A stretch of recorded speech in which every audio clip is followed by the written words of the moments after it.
नमस्कार प्यारे दर्शकों, मैं अपने चैनल शुक्ला ट्रैक्टर में आपका स्वागत करता हूं। मैं आपको एक महत्वपूर्ण वीडियो दिखाने जा रहा हूं कि इसमें आपको मैं बताऊंगा कि किन 5 महत्वपूर्ण पार्ट का आपको जानकारी अगर हो जाता है तो आप ट्रैक्टर चलाना सीख सकते हो। ये 5 पार्ट कौन सा महत्वपूर्ण पार्ट होता है कि इनको जानने से आपको ट्रैक्टर चलाने में काफ़ी आसानी हो जाता है। अगर जो पहली बार ट्रैक्टर चलाना चाहते हैं उन दर्शकों के लिए वीडियो बहुत महत्वपूर्ण है। इस वीडियो में 5 उन पार्टों को बताऊंगा कि इन 5 पार्टों की अगर आपको जानकारी हो जाता है तो आप ट्रैक्टर सीख सकते हो।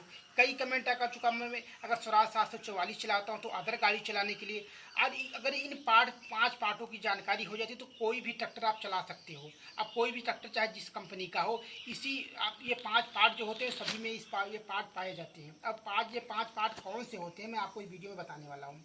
तो देखिए, ये होगा सर्वप्रथम स्टार्ट करना। आपको जानना जरूरी होता है ट्रैक्टर हमारा स्टार्ट कैसे होगा।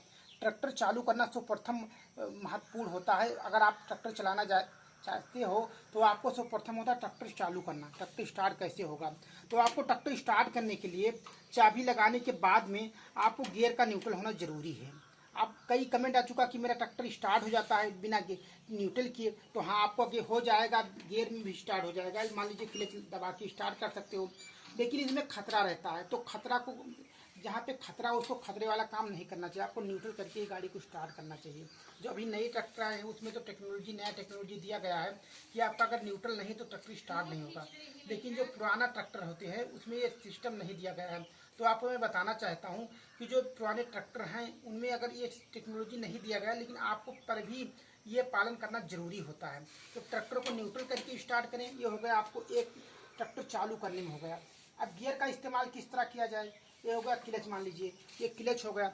आप क्लच को फुल दबा के गियर को लगाना चाहिए, ये गियर लगाने के लिए। अब आप गियर लगाने के बाद में ट्रैक्टर गियर किस तरह छोड़ना चाहिए, तो मान लीजिए आप 1 नंबर लगा दिए, 1 नंबर लग चुका है। अब क्लच को हल्के हल्के छोड़ना चाहिए। देखिए ये हल्के हल्के क्लच को छोड़ना चाहिए। हल्के से छोड़ने से आपको ये फायदा कि गाड़ी आपकी स्लो स्लो आगे जाएगी। अगर आप एक बैल छोड़ देते हो तो गाड़ी आपकी उछाल लेकर बंद हो सकती है और जाके। तो इस तरह हल्की हल्की क्लच को छोड़ना चाहिए गाड़ी गियर लगाने के बाद में। अब देख लीजिए ब्रेक का प्रयोग किस तरह करना चाहिए। जो ट्रैक्टर चलाते हैं उनको महत्वपूर्ण पार्ट होता है ब्रेक। रोकने के लिए ब्रेक का पहली जानकारी होना चाहिए। ट्रैक्टर चलाने से पहले ब्रेक क्लच की इनकी जानकारी करके ही ट्रैक्टर चलाना चाहिए।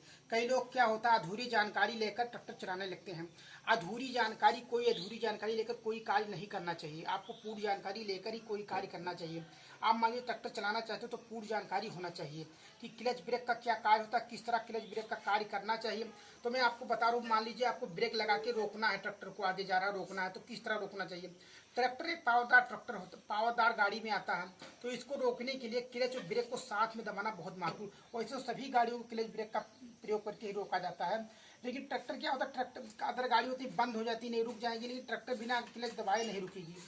आप खेत में चल रहे हो, लोड पे चल रहे हो तो केवल क्लच दबा दोगे तो ट्रैक्टर रुक जाता है। ब्रेक का कोई आवश्यकता नहीं है कि खेत में जुताई कर रहे हो तो वहाँ पे खाली क्लच दबाने से आपकी गाड़ी रुक जाएगी। लेकिन रोडों पे चल रहे हो तो ब्रेक दबा के ही रुकेगी। अब ब्रेक में एक ऑप्शन और होता है इसमें महत्वपूर्ण, ये खेतों के लिए इसमें ब्रेक का ऑप्शन होता है। देखिए अलग करके कर सकते हो, दोनों ब्रेक का कार्य अलग अलग होता है। अब ये बाई ब्रेक का हो गया। अब आपकी एक चक्का खाली बाई ब्रेक इसमें दबेगा। ये अगर आप मान लीजिए रोड पे चल रहे हो तो दोनों ब्रेक को जोड़ के चला सकते हो, दोनों ब्रेक साथ दबा के। ये अब दोनों ब्रेक साथ लगेगी, ये साथ लगेगी। अब दोनों ब्रेक का साथ ही कार्य होगा। ये हो गया, आपको मैं बता चुका हूँ 4 पॉइंट हो गया। अब ये जो 5वां पॉइंट है ये महत्वपूर्ण होता है एक्सीलेटर। किस तरह एक्सीलेटर का प्रयोग करना चाहिए, कैसे एक्सीलेटर का प्रयोग करना चाहिए। जो ट्रैक्टर होता है, ट्रैक्टर में महत्वपूर्ण होता है कि इसमें 2 ऑप्शन होता है। ये एक्सीलेटर में भी 2 ऑप्शन होता है। अब ये देख लीजिए, ये पैर का एक्सीलेटर होता है, ये पैर का एक्सीलेटर होता है, ये हाथों का फिक्स एक्सीलेटर होता है। अब ये जो पैर का एक्सीलेटर होता है ये आप रोड पे चल रहे हैं तो रोड इसका प्रयोग किया जाता है रोड पे चलने के लिए। अगर आप मान लीजिए फिक्स कार्य करते हो, खेत दमाई थ्रेसर चला रहे हो या खेत की जुताई कर रहे हो कि एक आरपीएम पे आपको ज़्यादा टाइम तक चलाना है, तो आपको अगर एक आरपीएम पे ज़्यादा टाइम तक के चलाना रहता है तो उसके लिए फिक्स एक्सीलेटर का प्रयोग करना रहता है। देखिए अब जितने आरपीएम को आपको चलाना 18, 16, 20 उतने आरपीएम को आपने फिक्स कर दिया है। अब उतने आप गाड़ी पर रहो या नीचे चले जाओगे पर भी उतनी आरपीएम पे आपकी गाड़ी चलेगी।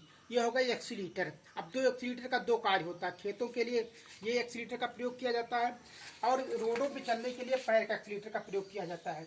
अगर इन सभी बातों को आप ध्यान में रख के आप ट्रैक्टर चलाना चाहते हो, ट्रैक्टर सीख रहे हो, तो आपका ट्रैक्टर भी अच्छा चलेगा, आप अच्छी ड्राइविंग कर सकते हो। तो मेरे बताने का मकसद यही है कि अगर कोई कार्य करना चाहते हो तो अधूरी जानकारी में कोई कार्य नहीं करना चाहिए। अगर अधूरी जानकारी में कोई कार्य करोगे तो आपको वो सफलता नहीं हासिल हो पाएगी। जो सफलता के लिए आप प्रयास कर रहे हो, तो आपको सफलता हासिल करने के लिए ड्राइविंग, अच्छी ड्राइविंग करने के लिए पूर्ण जानकारी रखना बहुत जरूरी होता है। प्यारे दर्शकों, मेरा यही बताने का मकसद है कि आपको एक अदर इसके एक्स्ट्रा मैं आपको बता रहा हूँ कि क्या जानकारी रखना जरूरी होता है। देखिए मीटर, ये जो मीटर होता है, मीटर का जानकारी रखना भी बहुत महत्वपूर्ण होता है। ये मीटर देखिए, जो मीटर रीडिंग कर रहा है, आप ड्राइविंग कर रहे हो तो ड्राइविंग करते समय मीटर रीडिंग की जानकारी रखना जरूरी होता है कि हमारा मीटर क्या रीडिंग कर रहा है, हमें क्या जानना जरूरी होता है। ये देख लीजिए, इसमें तो आरपीएम बता रहा है, आपकी गाड़ी कितने आरपीएम पे चल रही है क्या, और इस आरपीएम के साथ साथ आपको घंटा बता रही है। ये हो गया मीटर, पहला मीटर ये दर्शाता है।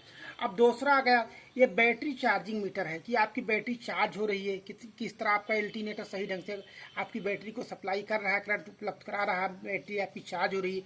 ये दूसरा मीटर कार्य बैटरी चार्जिंग मीटर हो गया। अब जो तीसरा मीटर होता है, ये रेडी वाटर, ये टेम्परेचर की आपकी गाड़ी कितने टेम्परेचर पर चल रही है, क्या सामान्य है कि अधिक गर्म हो रही है, ये दर्शाता है। देख लीजिए, इसमें खाने बने हुए हैं कितने, ये हर एक खाने पे ही चलाना चाहिए गाड़ी को। ये हो गया टेम्परेचर मीटर। ये ड्राइवर को मालूम होना चाहिए कि हमारी गाड़ी किस पोजीशन में हमें गाड़ी चलाना है। अगर वो गाड़ी सीख रहे हैं तो उनको मीटर की रीडिंग होना जरूरी है। और जो लास्ट मीटर होता है डीजल मीटर होता है। ये लास्ट मीटर जो है डीजल मीटर है। अब डीजल, हमारी गाड़ी में कितने डीजल हैं, इसमें 4 खाने हैं। अब जो लाल खाना वो आपको उस खाने में चलाने नहीं चाहिए। अब इस खाने पे आपका डीजल पहुंचता है तो आपको डीजल छोड़ना चाहिए। अगर इन सभी बातों को ध्यान रख के आप ड्राइविंग कर रहे हो तो आप ये अच्छी खासी ड्राइविंग करोगे। ड्राइविंग के साथ आपकी अच्छी खासी सफल गाड़ी भी चलेगी। आज इन सभी बातों को ध्यान में रख के गाड़ी चला रहे हो तो अच्छी खासी ड्राइविंग करोगे। बहुत बहुत धन्यवाद।